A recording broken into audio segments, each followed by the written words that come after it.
Joseph Pieper, a brilliant Catholic philosopher, wrote a little book called Leisure, the Basis of Culture. And what he argued in that book is that leisure and the time, because leisure comes from a word which means license. It's the permission to contemplate, to think.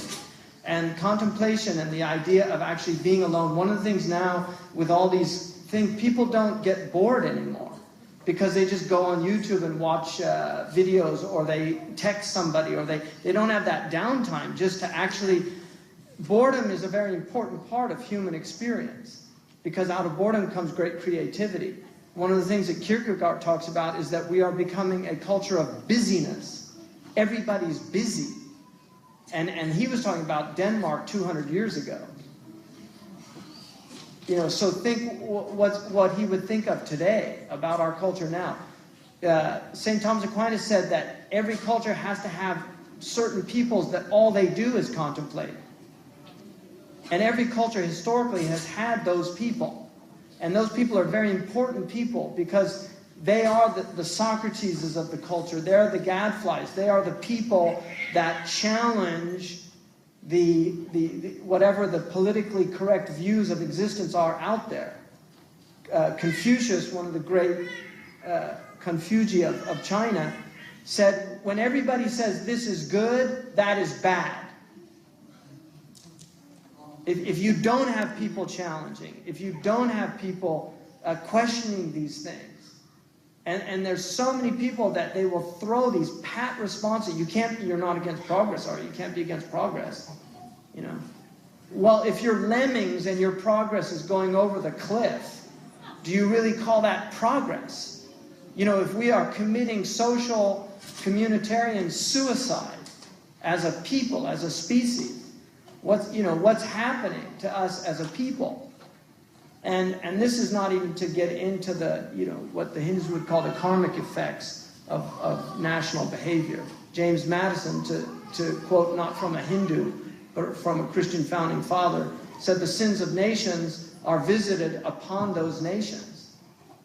So we don't even think about, as a nation, those things that we do to other people, how that comes back to haunt us. And how that affects us, because now if you even bring that up, you're un-American. So I want to know, why is it the founding fathers could criticize America and nobody else can? John Adams wrote to Thomas Jefferson, American chivalry is the most violent, base thing in existence. Right?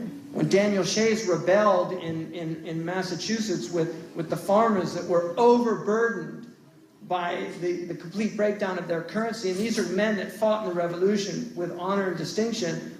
When they had their rebellion, Jefferson said, it's good. We need a little reminder every once in a while. So it's good. I mean, he saw it as a good thing when people are actually angry and upset and react. This country's been so screwed in the last few years. It's been going on for a while, but this thing that happened on Wall Street, this bailout, if this was any other generation of Americans, you would have had a revolution in this country. You would have had a revolution. I'm not making that up. You can read the history of this country. The revolution, the first revolution in this country that was sparked by a Virginia Stamp Act, where they were charging a penny to get a license, a stamp license. If you went to get a marriage license or something, you had to pay a penny. That started the revolution, a tax of 1 penny.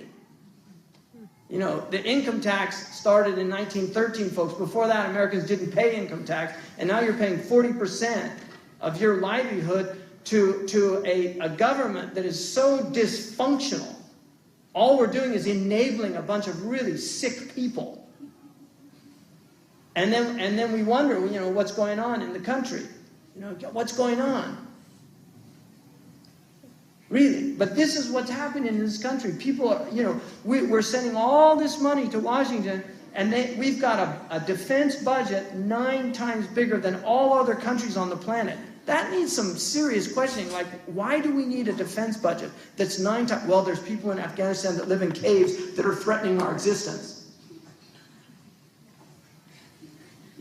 This is the type, really.